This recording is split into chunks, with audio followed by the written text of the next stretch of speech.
Aturan urusan mesyuarat dan usul. Peraturan mesyuarat Tan Sri. Silakan.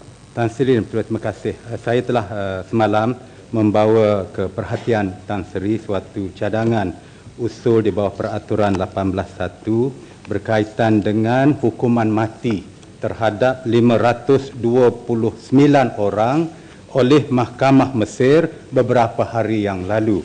Saya telah memohon untuk ditangguhkan dan diadakan suatu perbincangan. Tan Sri dengan baik hati telah mengutus surat kepada saya dan mungkin untuk makluman semua kita perlu mendengar apa yang Tan Sri sebut, iaitulah bahawa Tan Sri mengatakan Malaysia mengamalkan hubungan dua hala dan prinsip tidak campur tangan terhadap urusan dalaman negara-negara lain, khususnya berkaitan proses kehakiman dan perundangan. Dalam hal ini saya dimaklumkan bahawa perkara yang dibangkitkan masih dalam proses perundangan dan belum dimuktamadkan. Saya ambil maklum dan terima kasih atas jawapan Tan Sri tersebut untuk menolak usul ini daripada dibincangkan di sini. Saya sekadar ingin memaklumkan Tan Sri bahawa pendirian kerajaan kita adalah amat berbeza dengan pendirian misalnya Amerika Syarikat yang dengan izin the United States Department spokeswoman Maria Harf has said imposing death sentences on the Egyptians would be unconscionable. Beliau juga mengatakan the way Egypt proceeds regarding the trials and death sentences will have consequences for future American aid. Begitu juga the Human Rights Office kepada bangsa-bangsa bersatu mengatakan bahawa the Egyptian court's decision to sentence 529 members of the Muslim Brotherhood to death contravene international law and voice concern for the thousands of others facing the same charges.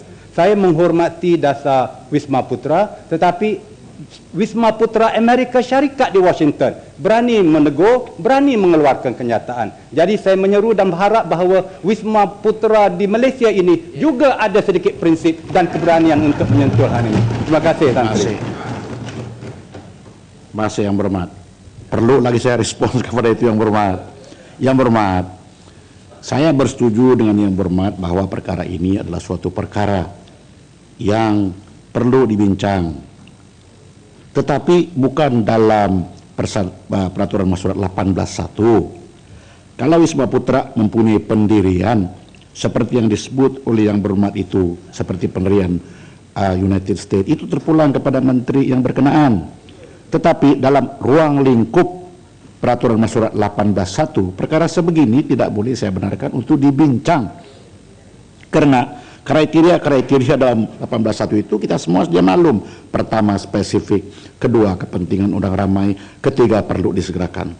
Jadi kalau spesifik, saya setuju spesifik. Kepentingan orang ramai terlampau remote yang berhormat. Pokok sena, saya belum siap bercakap. Pelajar kita yang berada di sana. Pokok sena.